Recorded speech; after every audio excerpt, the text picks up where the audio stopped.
We're live with Skywalker Boxing Media in collaboration with 86 Boxing Channel, Witherspoon Boxing and Fitness, and Papi Chun Yayo.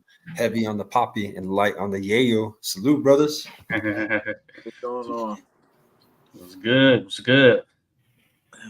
Seems like we got a lot to talk about this week. A good deal. Indeed. We had Undisputed go down this weekend. Beterbiev and Bivol, and it went the distance. Some believe Bivol won the fight. Some believe Beterbiev won the fight. You got that they got to run it back type deal, you know what I mean? So let's talk about it. Salute to Zeb Winery, Eric Eddy, Rodolfo Rivera, salute.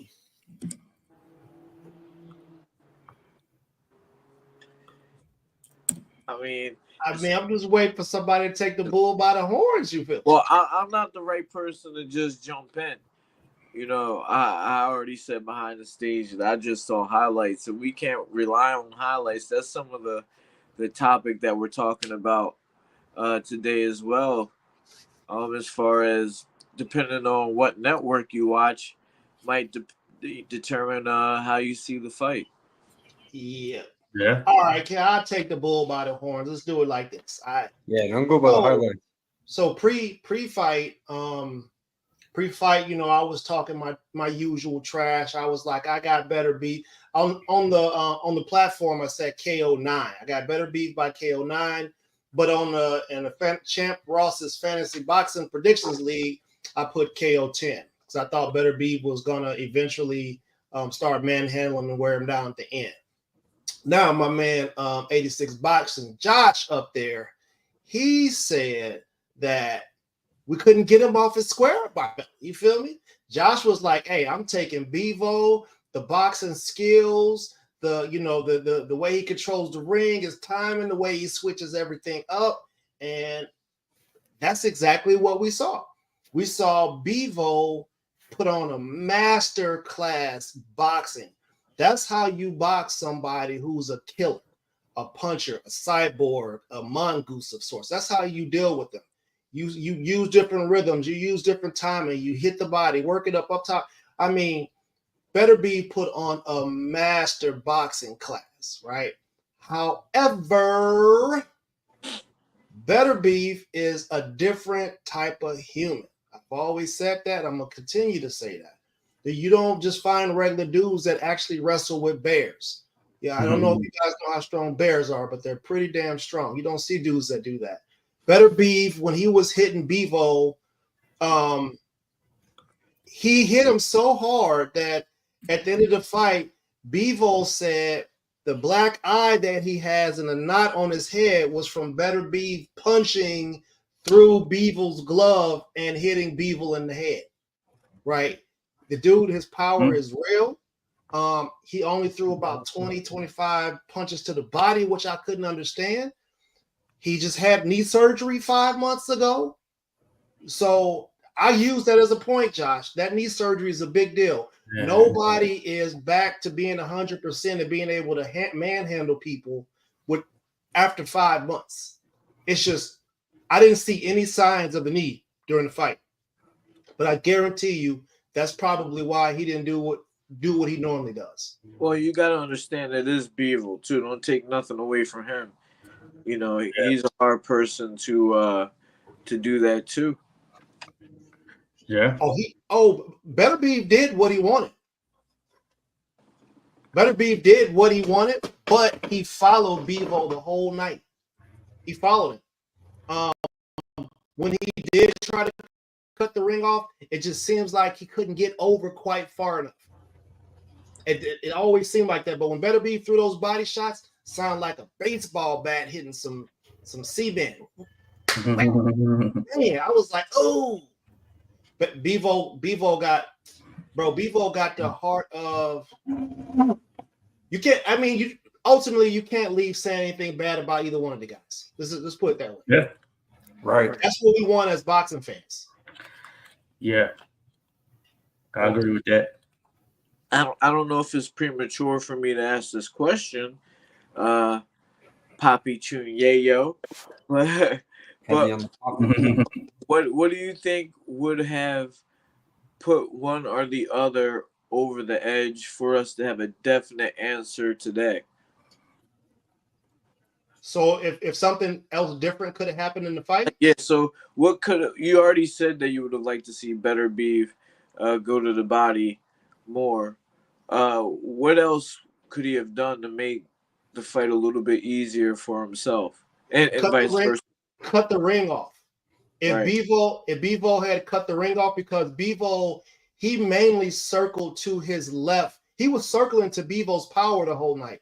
That's why I was saying if Bivol, if he had did more body work, he first of all he would have stopped Bivol from moving like he did, because the punches that he landed to the body, the straight ones, every time he hit him with one, Bivol, you saw the reaction, and he either got on his bike or he shelled up just a little bit and threw off rhythm counters that was catching Beterbiev, catching him. I'm talking about catching him clean. Yeah. Like if the type of punches that if he had actually sat down on him would have put him, it'd have been sheepy times.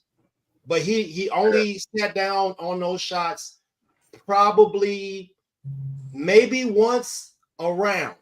Maybe once around, he would actually sit down on those sneaky shots that he was getting off. And it had an effect on Beterbiev. And that's what made me think Beterbiev was just that much more of a monster, because he ate him, bro. He ate him. Even with him having one real leg, he ate them, and his upper body might have went back, but his foundation didn't go anywhere, and then it was right back to demon time. It's a kind of fight too, Tim, that if it's how you look at it, man. If you got a fighter that's on the back foot that can counter as he's backing up, bro. That shit, Bivol's a master at that, bro. Even when he's backing up in retreat, he's still sticking your ass. You know what I mean? And Bivol put on a good boxing, a technical fight. Beterbiev was coming forward, pressure, trying to break Bivol down. Had his moments. Bivol had his moments. It's one of those fights where you look at the rounds and you're like, I mean, they both had their moments in the round. And what's crazy is that they weren't given the highlights of Beterbiev. They were just only doing Bivol, bro. Even Beterbiev had a killer round. I believe it was round 4 or 5. He started picking it up because the first 2 rounds, Bivol looked good, bro. Bivol looked like he made Beterbiev look simple. You know what I mean? Beterbiev hadn't even opened up yet on him, And Bivol was boxing him nice, you know what I mean? Hitting him with some strong jabs and moving around the ring on him. He couldn't, close like Ernest said he needs to work on cutting off the ring. He couldn't cut the ring on him, bro. So a back and forth fight, bro. And they didn't do the highlights justice, man. They only did Bivol highlights. They didn't do Beterbiev. Beterbiev would have, some badass moments, but they wouldn't even show it, you know what I mean? So I was like, what? So I was surprised when Beterbiev got the decision, because the whole time I'm thinking like, they're hyping this. They're even chanting Bivol's name in there. They were all going for Bivol in there. You know what I mean? Bivol had the bigger fan base in there. Yeah. You guys actually had a chance to watch it back today, right? I haven't rewatched it. No, I haven't either. I watched it once. I need to watch it. As a matter of fact, it goes to 12 rounds. Yeah. They got a concert in there too. They got Busta Rhymes and Sierra. Oh, yeah, he did that. Her and Missy Elliott. That was not too bad, as a matter of fact. And the card was good, bro. Yeah, all knockouts pretty much, bro. Killer knockouts too, man. Yeah. Did good. Yeah. So did we could talk about the whole fight card, man, but the Wardley fight, bro. Damn, bro, he did Clark dirty, bro. Like dark. He caved in his head, bro. He made his head hemorrhage from the punch, bro. Like his temple. And you could see a dent in the side of his head. Yeah. And man, bro, crazy knockout. Brutal, bro. He was seizing up. His face started contorting, bro. They had the camera on him. He was in the corner of the ring. He was all fucked up, bro. Bro, he dislocated his skull. The dude's skull was dislocated, bro. That was crazy. That was a crazy one. He knocked the dude's neck loose. It looked like there was a wavy pool in there. Yeah, that's what I'll say. But hey, I just wanted to say real quick before we jump from it, in terms of the Bivol Beterbiev, we leading up to the fight. Of course, we made our picks and all that good stuff. Great points made there, Ernest, on the whole situation. And some of the things came to fruition in terms of Bivol outboxing Beterbiev, I felt for sure. And Beterbiev, he did have his moments. When I look at it, I thought that the winner of the contest was Bivol. Now, I need to go back and rewatch it. I was in transit at the time, so I couldn't give it my full 100% undivided attention for a number of reasons. That being said, based on what I saw, and I did have the entirety of the contest up there, the it seemed to me that the control as far as the fight was concerned was with Bivol pretty much almost the entirety of the contest. Now, Beterbiev did come on, and you can see he was landing thudding punches. I think leaving from this, some things are certainly true. Beterbiev, a hell of a puncher. He's a strong puncher for sure. And as mentioned, you could tell that those shots, yeah, you definitely have to be privy to them and be aware of them. And also, I think what is true is that Dmitry Bivol is a hell of a boxer. From a fundamental standpoint, his skill set, as far as doing the basic things and doing those at a high level, yeah, he's certainly one of the best in that regard. And I thought that showed, and his footwork was apparent as well, because as mentioned, Beterbiev wasn't able to quite pin him down in the way that he wanted to. Cutting off the ring was not as easy. Bivol made sure that, yeah, when he went into that guard, he was able to slip out each time for the most part. So he never spent a ton of time with his back against the ropes. He tried to keep it within the middle of the ring, and that's what led to a lot of the following from Beterbiev. And I would say that if you wanted to, or if you went towards the impactful thudding punches, you're going to lean Beterbiev, though they weren't in the same quantity as the punches from Bivol. And the countering was the thing that stood out the most for me, as they mentioned as well. The countering from Dmitry Bivol and just how quick and sharp he can throw his punches coming off of a counter as well. And I think that's something that Beterbiev had trouble with. Now, I mentioned that again that I thought that Bivol won the contest, but hearing and seeing some of the contents and things of that nature here throughout the day, seems like it was a kind of 50-50 split almost, as far as you had a number of people who preferred what Beterbiev was doing, even though he may not have landed as many punches. He was able to land what they viewed as some of the harder punches. Now, I thought a ton were being blocked, but he was able to still land some. And I appreciate the jab, the straight, and what that can do in terms of being able to maintain range and keeping up with the pace of a fight. So certainly subjective, but I did think that Dmitry Bivol probably deserved a nod in that contest. Yeah. Let me bring up real quick. I got the Zoomverse. He put a good comment on here. He goes, the commentators made it hard to really focus on the fight, and all they were doing were being biased for Bivol. Same thing with the highlights. I brought that up. We noticed that, Ernest, with the highlights and all that. But he says Beterbiev had more aggression, and his punches were moving Bivol around the ring. And he brought up the point where Bivol's never been on the back foot before in a fight, right? Have you seen Bivol on the back foot in a fight? Anybody? Really? Well, he's had moments, he was in there with the big punching Joe Smith Jr. That's the common opponent for them. But Bivol was able to control him, outbox him in a particular way. And he got caught by Joe Smith Jr. in that 11th round, I believe it was. And he was legitimately hurt, the most hurt he's been. He wasn't hurt in this way in this fight with Beterbiev, but Smith Jr. was able to hurt him. And then that 12th round, he fought that pretty much entirely on the back foot. But he had moments in that fight just kind of make sure he maintained from those punches. So, yeah, that's something I guess you can throw in there. There's another good point he brought up. A lot of people are saying robbery. I made a post about it, man. I got like so many comments of people pissed off saying robbery. But what Zoomverse is saying, man, this fight was too close to say a robbery. It could have went either way, and Arthur got it. Or I even people had it as a draw. A draw would have been brought more money. You know what I mean? But I guess a rematch is coming. I heard that that's in motion already. Turkey Al-Sheikh already on it. So yeah, and so Turkey had Bivol winning by 2 rounds. Honestly, I had it a draw, but I wouldn't be mad if they said Bivol got the win either. Because Yeah. like I said, there were spots where it just seemed like Beterbiev, he didn't have the solution for the trickery or sorcery that Bivol was doing. You know how Beterbiev does the reset thing and he takes a hop step and he comes back over to center. Yeah. Sometimes when he got back over to the center, it was a jab right there waiting on him. Yeah. And people would do that to him.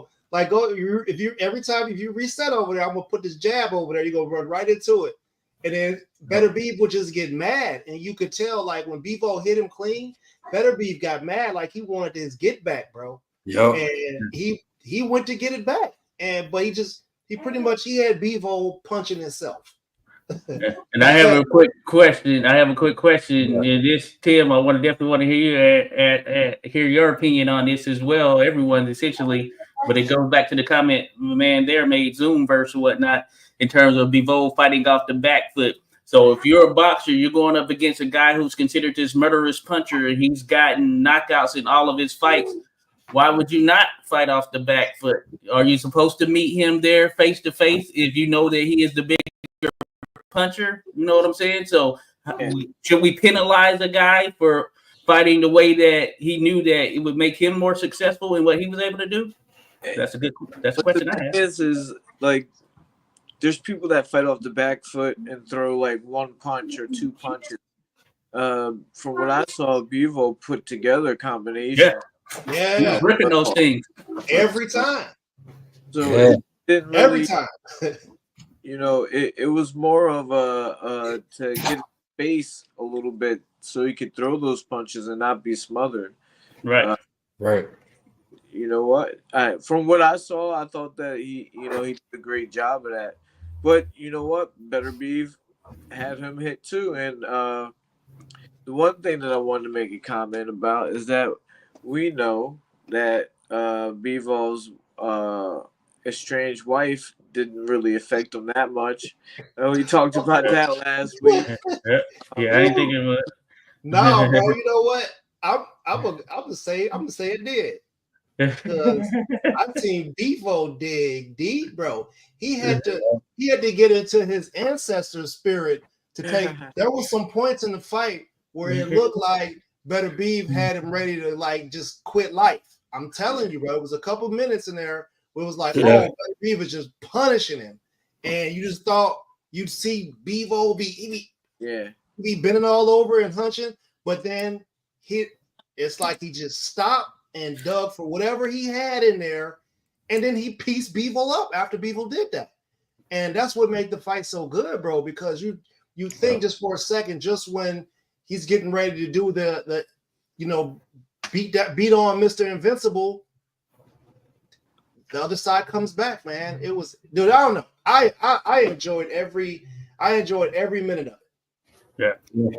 But you didn't know even Bivol's power, man. Bivol was cracking Beterbiev with some strong shots too, bro. I was like, he's like the Terminator, bro. Beterbiev just keeps coming forward. Lunch meat. He ate them. He ate all of them.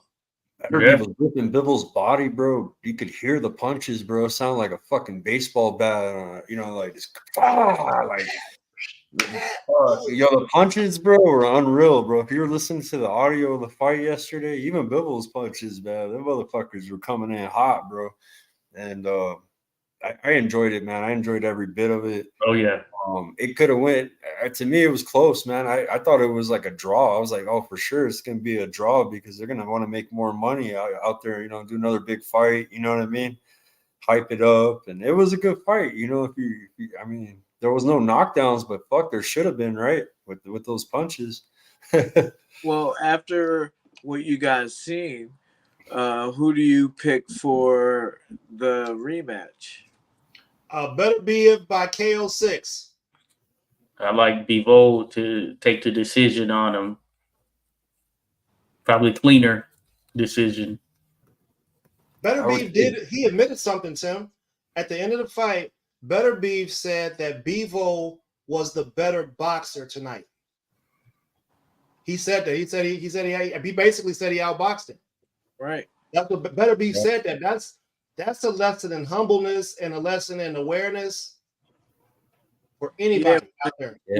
Yeah, but saying it and fixing it is two different things. I think he fixes it. Like I said, I think that leg. I just think that leg wasn't as strong as it normally is. And when he gets his leg back, I'm sure he'll be able to cut the ring off.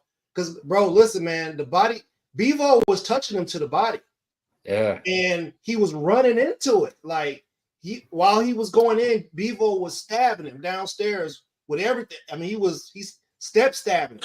While he made him run into it, he took Beterbiev was in the corner by like round 6, and he was getting a pep talk about, you're not tired. Let's go. Yeah. No, I hear you there. I think Bivol still does his thing. I don't know about the leg. Beterbiev, he seemed to fight the same way he fights in terms of what he's aiming to do when he's fighting when he was fighting in the other contests, as far as I'm concerned. So I don't know if the leg was that much of a difference in that sense. But of course, only he knows truly, you know. And in relation to Zoom verse, I hear what you're saying there in terms of Bivol not opening up it in terms of not getting hit with something, or he knew that what was going to be coming back. I mean, that's the point of the game right there in terms of applying your trade. You outpoint him, you outdo him, and you make sure that you don't take anything that is going to put you out, because victory is what's in what's in sight, essentially. So if you're in there with a bigger puncher and you know that's the case, you temper those exchanges. But it's not like there weren't those periods in which Bivol wasn't sitting down on punches, as mentioned at the top. Ernest mentioned that we had those moments where Bivol was there. He was sitting on punches. We saw him land some good stuff.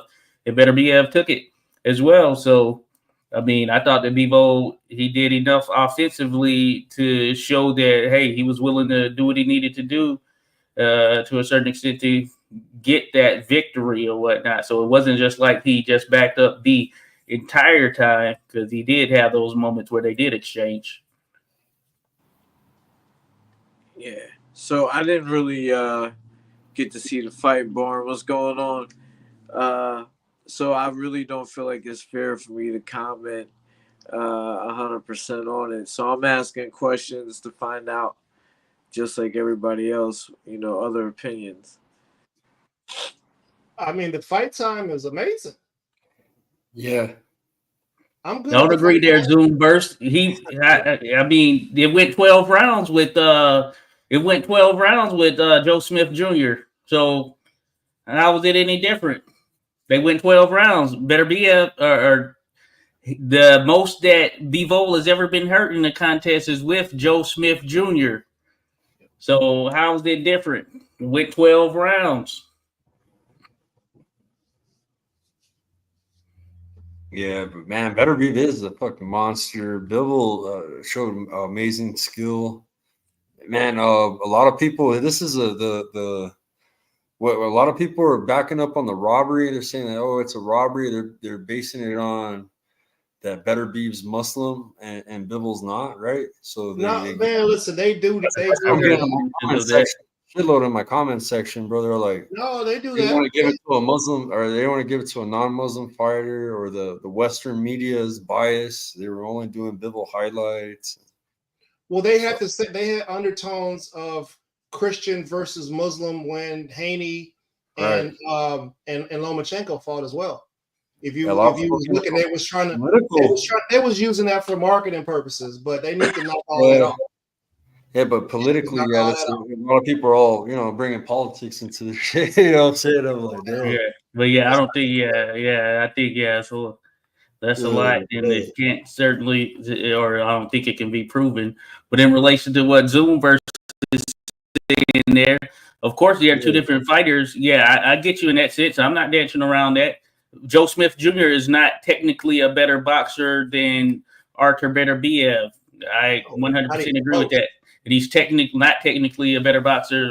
That goes without saying, than Dimitri Bivol. But both of them are known to be big punchers, that being Beterbiev and Joe Smith Jr. So that's something.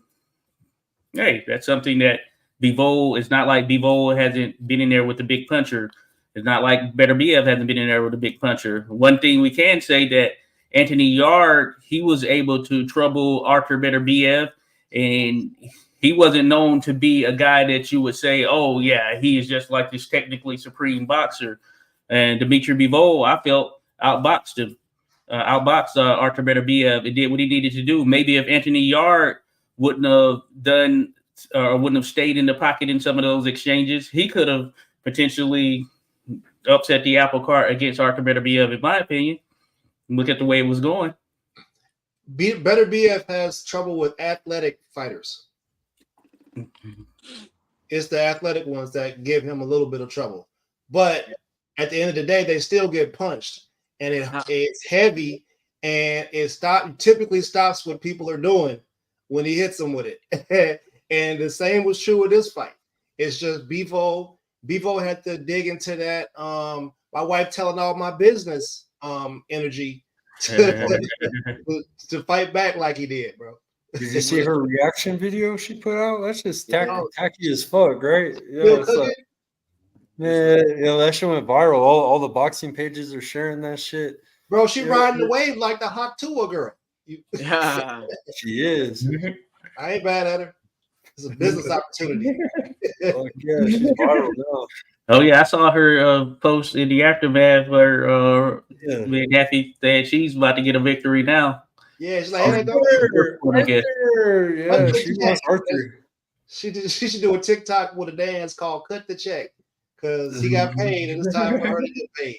Hey, I respect Bivol the way he handled the defeat, though, bro. He handled it. Yeah. No excuses.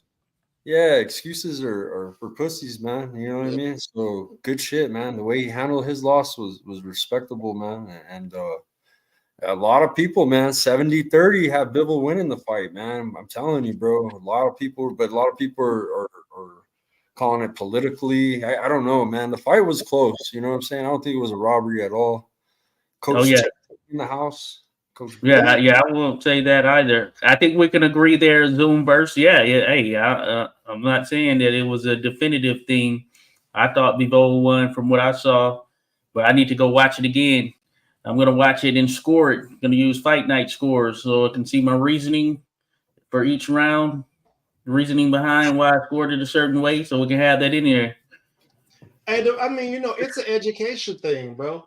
When people are watching fights from home and they're casual fans, they don't understand the sport. Mm-hmm. What happens, right? They're believing what they're hearing, and if the commentators are being biased, then what? You know what I mean? Your opinion is gonna be whatever that biased commentator's opinion is, and in cases like Chris Mannix, you ain't no fighter, bro. What you arguing with boxers about boxing strategy for? He be on the line. He be on there arguing with professional boxers about what boxers know, and people who listen to him repeat his talking points, and they sound just as dumb as him. You feel me? If that was anybody else on the other sports network, they would have been fired. Get your boxing knowledge up, homie, and stop miseducating people out here about what's actually really happening. Boxing needs to take a page from UFC. A lot of the UFC commentators just call it like it is. That's all you got to do. And then people will be all right from there. Call it like it is. Oh, yeah. Most certainly. Shout out to Coach Shadeen, who says, hey, he let it be known. Did he win on aggression? Did we go win on aggression? Hey, said he got robbed like an ATM fee, yo. Even if you're a shitty fighter, bro, like if you have a moment with a good fighter, bro, they should highlight it, bro. Like the commentators should say something nice about it. They should give you your flowers at the end of the round. Editor's job is very important in boxing, man. There's a lot of people that are so busy with life and technology nowadays, bro. A lot of times they're just catching highlight clips. So the game is a little different these days, I would say, from how they previously were. Should we have, instead of just having replay for us just to watch, should we have replay for judges to see, and kind of like other sports, like other sports do? Like before they finish writing their score down, should they be able to get a minute, to review some of it? They need to do it like the NFL does it. The NFL has a whole team dedicated to replays for things that were questionable. You could do the same thing with boxing. You just have to speed it up because you could take the advantage away from another boxer if he had someone hurt and you're trying to figure out if something was a knockdown or not. You could do it. If you could do it expediently, then you should absolutely. That's what the technology is there for. And so, and also to go to the Ben Whitaker fight, could it also be used to see if someone did a legitimate foul or they're legitimately injured, so we can make a proper call that way? And shout out to Liam Cameron. I used to train with him in Sheffield. He's a good kid. I was surprised to see that he was still fighting, and I'm glad he did. Supposedly he did well. I've seen some of the highlights, but could we start bringing some of that technology into a sport that is so primitive in so many ways? Yeah. Why not? Yeah, it's here. It's here in some areas. Where they use the replay for when there's a knockdown or something that seems to be a knockdown, disputed maybe. They use replay. The only issue right now, I guess, with boxing as far as the rule sets and how things of that nature could be affected is that each state, of course, dictates that with their athletic commission, right? So that replay is not in all states. So ideally, to make the sport better, it should be in all states. Now, I don't know how it would have worked as far as the Ben Whitaker situation because you're going off of kind of what a fighter is feeling from an injury perspective and his pain, his or her pain, what they're dealing with outside of seeing, say, a clean break or a clean tear or something of that nature. Outside of that, you're kind of just going off of them. He seemed to be his leg that he was aiming towards or saying that was the issue. So their real time is certainly be hard. And I don't know if there's a real way to prove that it wasn't a real injury unless it was super obvious, in some kind of way. So that might be a trickier one, but I do think they should have this form of replay and then certain things as it relate to what could affect the scoring, whether that's a knockdown, headbutt, where there's a cut caused by a headbutt as opposed to a punch, things of that nature. Yeah, we should have that stuff instituted. Like, why the hell not? Right. Hey, listen, bro. That's what they got ringside doctors for, right? You got a ringside doctor there. You got a medical professional there. If the dude say, he tore something, there's some tests that can be done to determine that. So what do you think about that situation? Then let's dig deeper into the actual. I think that guy is probably where you learn how the fighters in the UK get down with their dirty tactics. And I think that you're okay with it because you have alarm sensitivity issues when you see people dirty fighting because you're just like, hey, this is part of what happens in boxing. You went over there and that guy taught you how to get down. Not that far. That was extreme. That was very extreme. And both fighters were English, by the way. Uh-huh. But I've never. That's really hard because there's a couple of things that you got to digest there. The ropes themselves seem a little bit. It was a little bit too easy for that to happen. Yeah, they were loose. Structural integrity was no good. Yeah, there's a little bit, but on the other hand, I've never really seen someone pull someone. Usually, when two fighters have their momentum, and you see it in the gym a lot, they'll go, whoa. They'll both realize that you're going to go over. It doesn't matter where you're at. You kind of, as athletes, you kind of sense that. You kind of stabilize yourself so that you don't fall over. I've never seen anyone go all just like the momentum just take them over like that. Hey, we had a fight yesterday with Ben Whitaker, bro, and he was getting that work with Massey, bro, and they ended up going over the damn ropes. That's what I'm talking about. Yeah, but I mean, that forearm was all up in that trot. Yeah, did you see the replay though? Because he said his leg was injured. They wheeled him out on a wheelchair. Did you see an injury though to that though? That's what I'm saying. It's hard to say because you're going off of the word from him. You know what I'm saying? He said it was his leg. It's hard to determine it. I saw the replay. I don't know. I said they got medical professionals I there. thought it was his back or something at first, based on the way the replay went. But that's not to say that maybe he hyperextended something. So there's the difference between there being doctors there and being a publicist there. Not necessarily what the doctor says will be what the fans and the world hears. So I've been in a situation where I was supposed to fight, and the guy hurt himself supposedly warming up. And I heard the doctor say, yeah, there is something there, but he can fight if he wants to.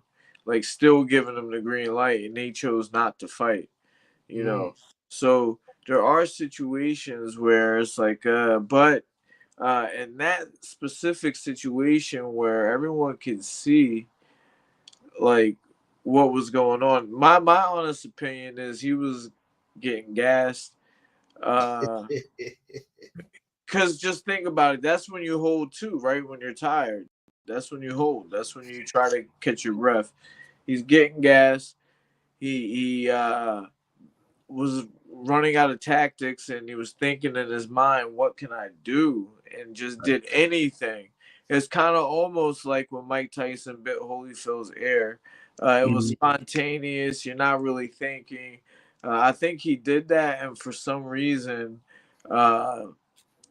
the story from there keeps going on to a hurt ankle. And that's just me on the outside looking at the inside, but it's kind of strange. You have this world-class athlete doing something that is very amateurish and not world-class as far as pulling someone over the top rope. I've never seen it. There was a question of whether he was pulled over or whether he was pushed over, and that's certainly subjective. But that I know real time. I didn't think it was. I didn't think it was. Well, I didn't see that it was going to be that big of an injury right there. I didn't catch it in real time. I saw the replays, so I saw all of the replays, and they were showing slow motion. I didn't see exactly where the leg became the issue. I thought it might have been more of a back type thing, but like I said, you just never know. You just never know. There's this place that's about 8 hours west of where Skywalker lives at, and some of the people that are like in behind the scenes, they have these long things that are carved out of wood. They call them baseball bats, right? And they take them to the legs of people who mess up bets for them. So I mean, if I'm understanding you right, if somebody with one of them baseball bats gave him the nod to be like, hey, you better figure something out, because if you lose this fight, that is not what I'm saying. You said he took the short. You say he took the short way out, huh? Okay. I mean, that could be one scenario, but I mean, I would just think him not wanting to lose would be enough. Maybe he felt like his body was off that day or something like that, and he needed a way out, and maybe unfortunately for Cameron, that night was his night to upset the apple cart. Who knows in the rematch if it'll be the same situation. How would you feel? Yeah. How would you feel if he came out and be like, "Hey, y'all, listen, man, wasn't nothing wrong with my leg. I was bullshitting. I took the short way out." Would you be okay? Would you still support him if he came out and said that? No. I am.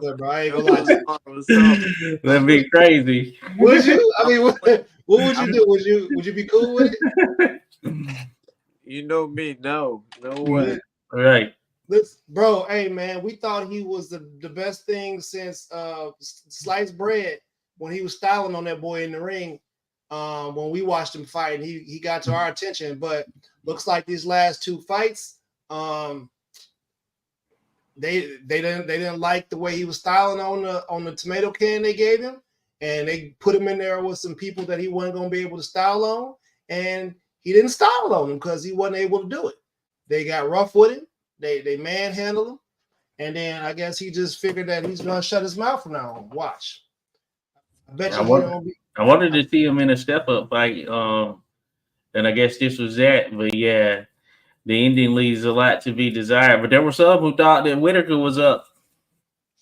You know, there are those who thought that Whitaker was up, and he ultimately got to do well. It was a majority draw, or whatever it may be, majority draw, split draw, whatever, or something like that. But that's hey, so that makes it interesting. I think it was a split draw, and so somebody had him up. You know, is he going to get booed on his next walkout? If his leg isn't effed up for real.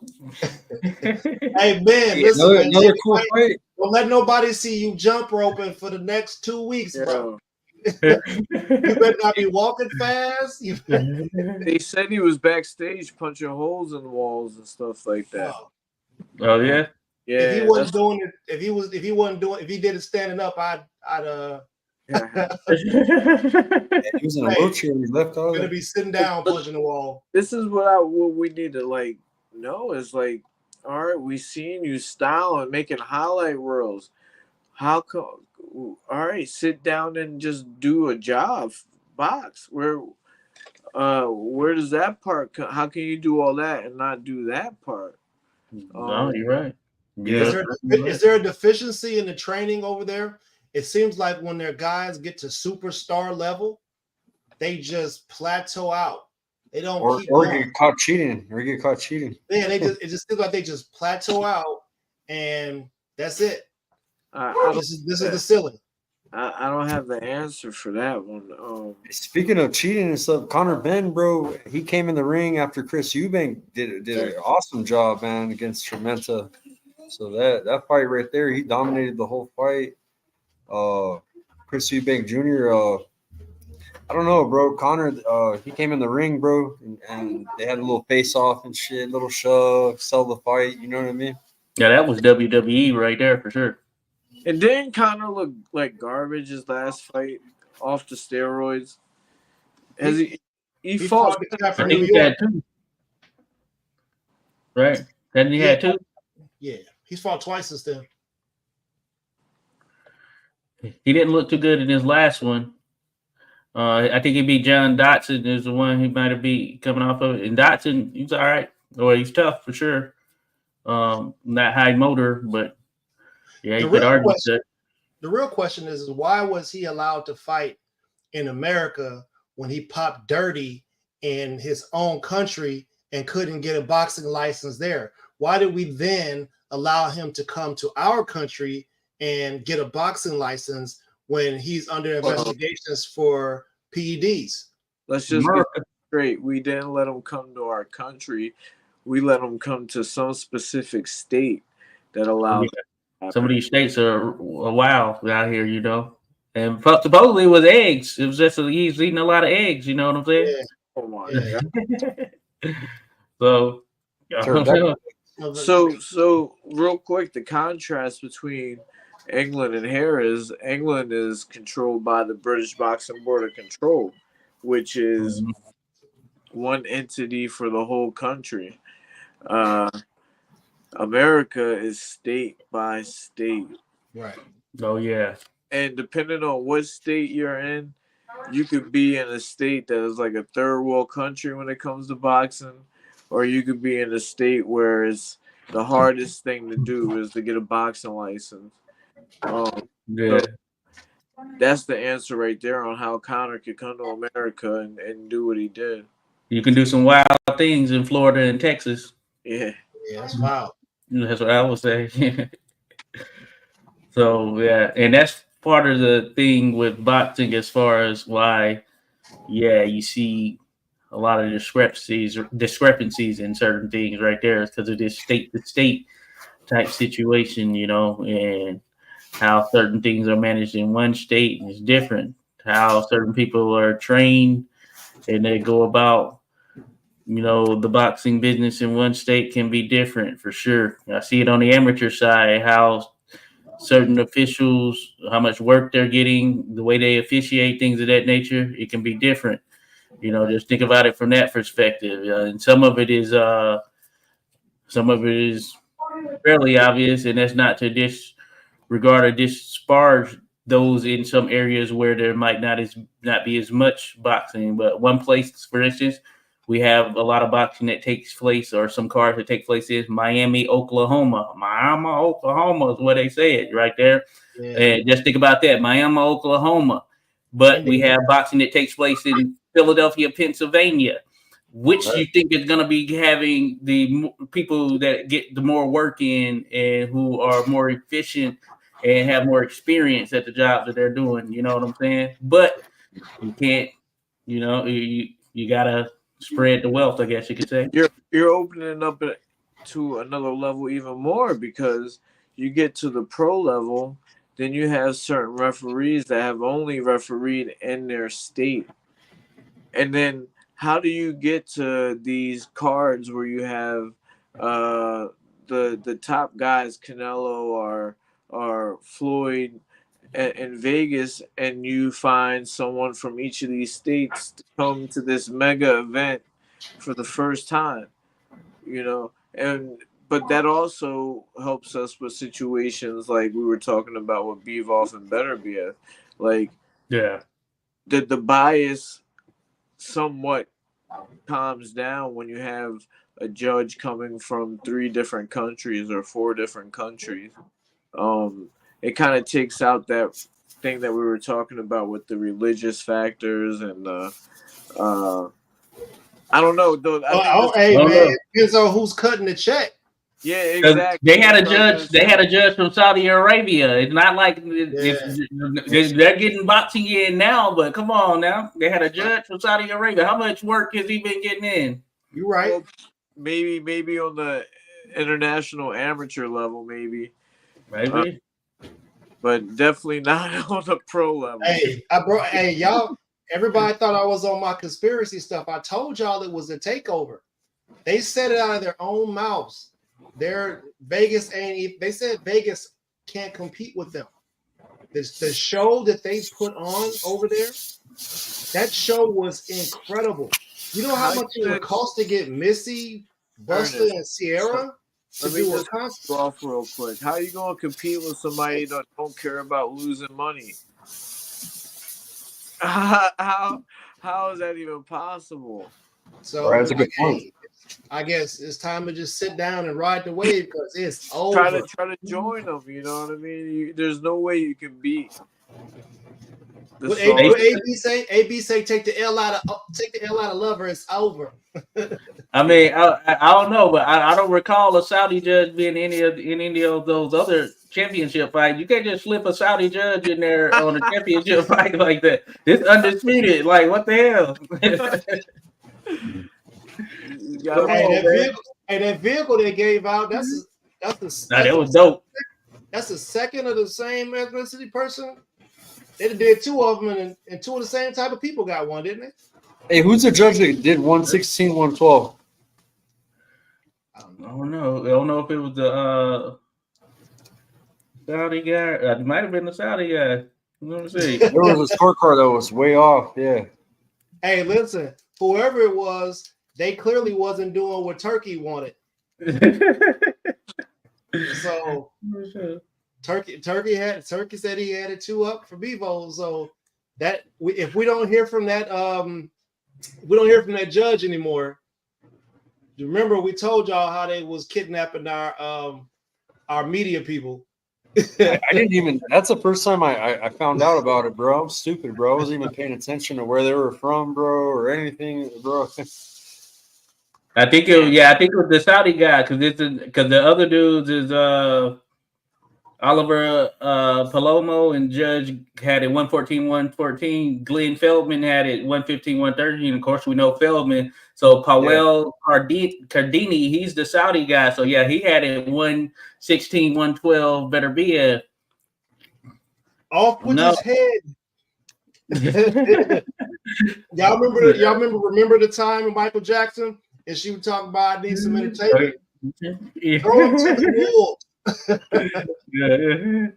That's crazy, man. Hey, that's crazy. All I know is that dude probably shouldn't have been there. No, you can't just be throwing guys like that up in there for the daggum undisputed light heavyweight championship of the world. I don't care what they saying. What's the justification? What's the justification? Yeah. Yeah, I think it's all sweet. They put on a great entertainment show, but they got some different rules over there, my guy. They could have had that dude in that Sky Nicholson Raven Chapman fight if they wanted to get him some championship experience. Oh, Tim on the undercard on the under like when they mainly because Sky dominated and we would have got to see what his score was like. You know? I'm not saying it in an adverse way, bro. Man, I know we got a lot of women that watch our show. I didn't mean it like that. Don't I know some of y'all are real mouthy, you know what I mean? Just make sure you don't ever go over there and get mouthy, because they'll put your ass in jail for talking back. Right. You gotta cover your face they up.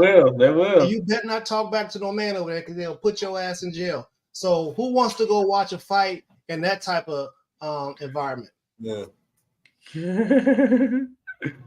I'm advocating for boxing here in America. That's what it is. I'm standing on that.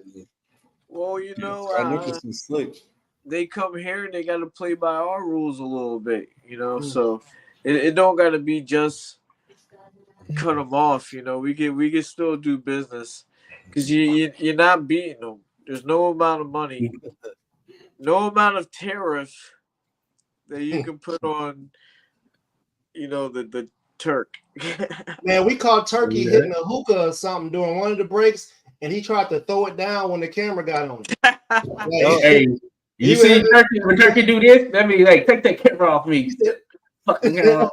He had some of that China white over there inside of that phone. We know what's going on.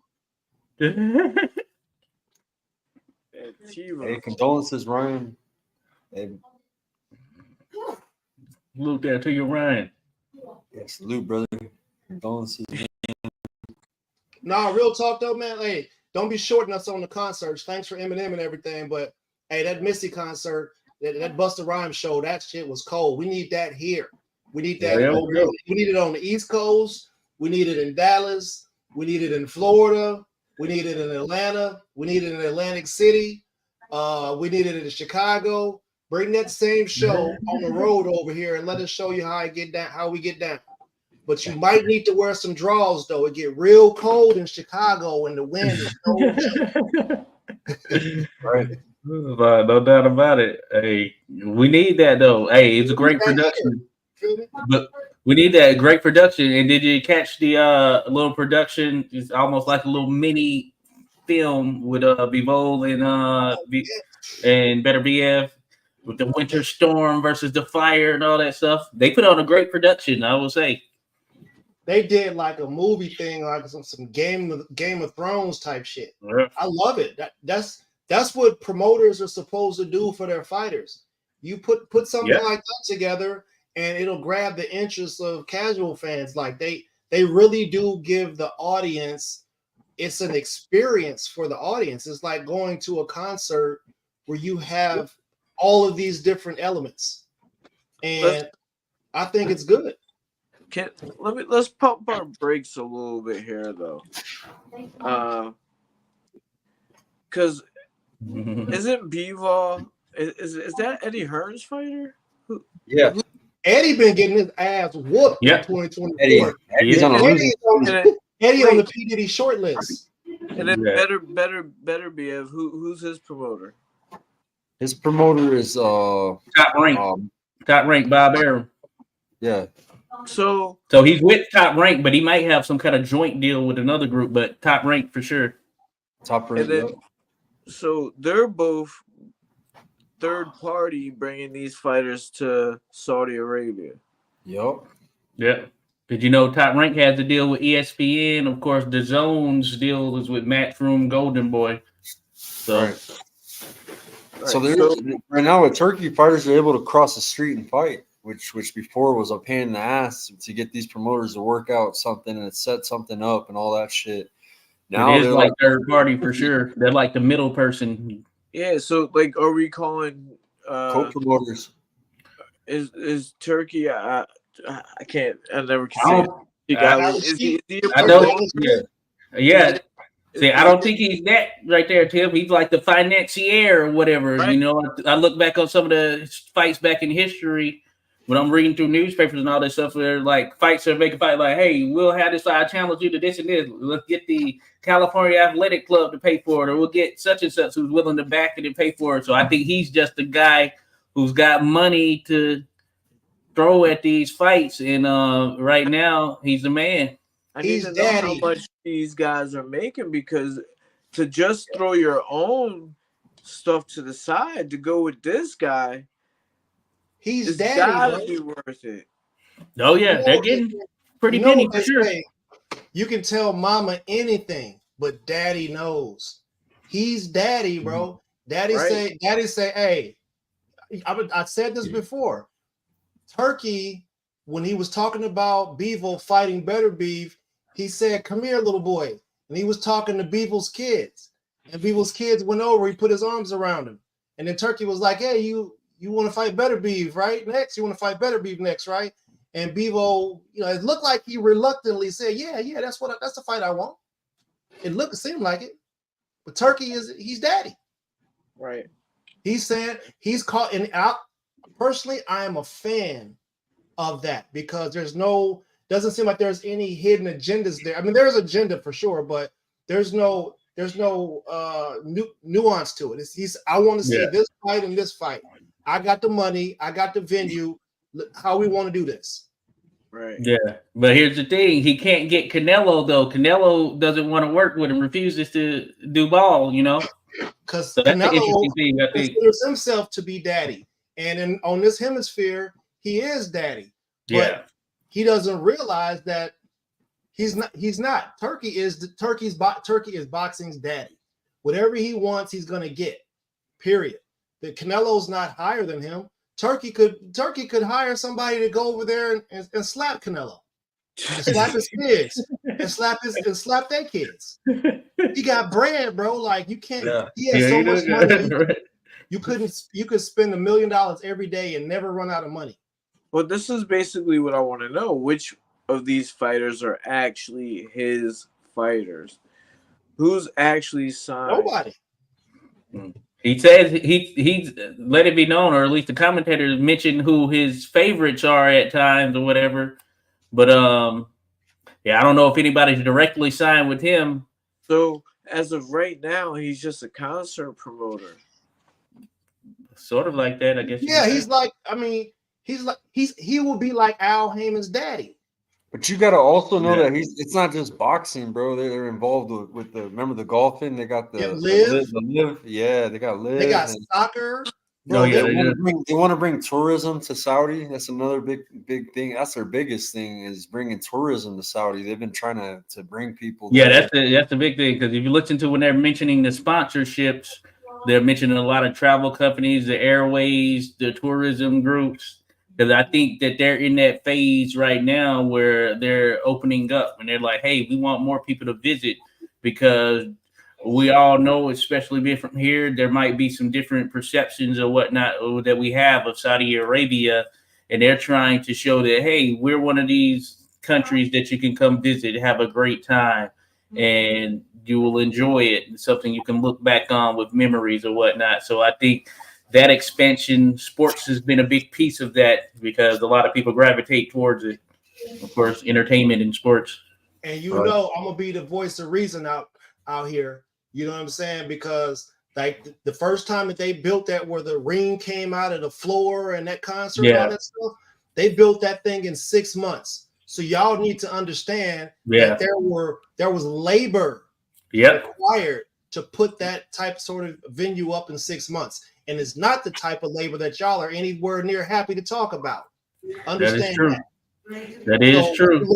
So when you look out there in the audience and you see a handful of females with their hair out, that's part of the marketing scheme. But you take your ass over there if you want to and be mouthy.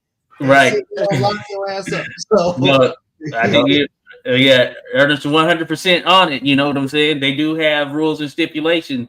You can't go over there and just act like you're on the strip in Vegas, even though they might have the same type of lights, same type of sounds. You're not in Las Vegas. yeah, it's the takeover is in, and nothing you can do about it. It's happening. It's crazy. So, guys, it's been an hour for me past my bedtime. I got training in the morning. All right. We understand for sure. It was a good chat, man, especially everybody that was popping in and giving us questions in the chat room. That was great. Yeah. Subscribe, Witherspoon Boxing, YouTube. Yep. With the spoon boxing. With a spoon boxing. Tim said, if you learn anything from tonight's show, is don't get mouthy when you go The Saudi Arabia. Yeah. Right. Man, I was waiting for Buster to do the Arab money. I'm getting the Arab money. That would have been crazy right there. I was like, come on, Buster, give it to me, man. I Right. was trying to hear them hit that. That'd have been a super flex right there. Yo, Missy look good, bro. I know, it's crazy. You know, Missy out there man, doing you know that thing. what? Keyshawn should ride the wave because Missy's from down here. Oh yeah, that is right. He should have her, or Clips or Pharrell or somebody walking out. He shouldn't come out with none of that corny new Yeah, rap. right. Auto-tune mumble rap. Yeah, let the OGs open that thing up. We can sell that thing out. That'd be crazy if he got her to come through because her tour has been doing well. They came through DC and apparently did like a $2 million plus gate or something like that, which was like the highest for some on the women's side. I don't remember the full details, but the tour, as I understand, it's been doing pretty well. So I was surprised and shocked to see it because I didn't know prior that they were doing a concert or whatnot. Then I said, Missy over there, like, what the heck? They got the tour stop over there. Crazy. That's what Riyadh season is, bro. It's you're gonna get one of those shows with each one of their events, and I'm here for it. Like I think they're trying to rival it like the Super Bowl. You know how the Super Bowl has their halftime performance. They're doing it for these major boxing events. Riyadh season, we're gonna have this performance that's for musical artists and whatnot. And I'm with it too. You know, I'm not against it for sure, especially this one. Yeah, he'll come here and have he's gonna have Usher doing his roller skating with baby oil on. Here you go. Hey, Technique, I didn't block you, bro. The only shit I block is when I get trolls in here saying some racist shit. You know what I mean? And that's the only time I block people. So I don't know if it's YouTube or what's up. So I don't know. Yeah. Yeah. Roller skates and baby oil. He's not taking any performance calls right now. Hey, listen, man, I kind of, that's what I said live during the fight. I was like, this kind of seems like a Super Bowl show. It had that type of feel. I mean, it was done well. Yeah, the production was dope. That's what I like about it, man. They put into the production over there in what they're doing. Like you said, there's a lot of work that goes into making that happen for sure. And, that's a conversation in itself, as you mentioned there, Ernest, but certainly they put on a hell of a production. Angel, you might not be up on that. I don't know too many Cubans who like Diddy. Bad boy. Take that. Oh yeah, OBX. Yeah, that's a good point. Yeah, Triller was trying to do something like that. Triller, I feel like they kind of fumbled the bag a little bit, but they were trying to do something, mix the performance with the sports, the artistry aspect, the tying them together. And then I thought that Jake Paul versus Nate Robinson, I thought that was a good one that they did right there, show wise. They had different people in there, Snoop and all that stuff, and then slowly after that, it just became more of a. Yeah, just couldn't quite hang in there. Man, I was watching one of them Diddy documentaries, and they was talking about, tying them into the events that happened at the Mike Tyson fight. Did you know that Mike Tyson had, he had Tupac, he came out to some Tupac. I was like, yo, how did I miss this? Oh yeah, I had heard something about that for sure. I know Yeah, Pac was there in support of him. Yep, the night he got shot, he was out there. Pac went out with Tyson or something like that. Yeah. I think he saw him right there backstage as soon as the fight was over. Mm-hmm. And then, of course, we know what transpired from there. It's pretty crazy. If you talking about ride for your people, boy. Oh yeah, they're right. Like, like it's legit right there. You know what I'm saying? It's crazy. Hey guys, I'm gonna eat a late dinner. I'm gonna get off of here. I think we covered everything, man. We did salute to Rock Chalk. She's coming in too. Rock Chalk. Did a live about Vince's fight. I got the full fight on the live before this. Me and Ernest did a rescoring of the fight round by round. If you want to check it out, Vince did real good. I could see a draw or I could see it 6-4 either way. So it was just one of those fights, Rock Chalk. Yeah, you want to see why they call them kamikaze? Yeah. Very exciting. It was an exciting fight though. Cool, it was a great weekend of fights, bro. I'm exhausted from boxing, bro. Fuck, I had to wake up early for Vince, and then we had all day Saturday. You know what I'm saying? Boxing ever since I woke up in the morning. Boxing was on at 10 a.m. You know, my time, so it was good, man. Hey, man, you gotta take the time to recharge, man. You know, this is the time of the season where Picasso Poppy come out. You know what I'm saying? I got the paint out, I got the canvas out. You know what I'm saying? And so I get the painting around this time. So you got to find a way to, just zen out, boy, like these mushrooms back here, and just recharge. You feel me? Yep. It was a great weekend, huh? A lot of fucking boxing. All right, guys. All right, man. No doubt about it. Subscribe to 86 Boxing. We'll connect. Yeah, you got Poppy Chin Yayo, heavy on the Poppy, light on the Yayo. Light on the Yayo. Let's go. All right, y'all. Have a good one. Peace.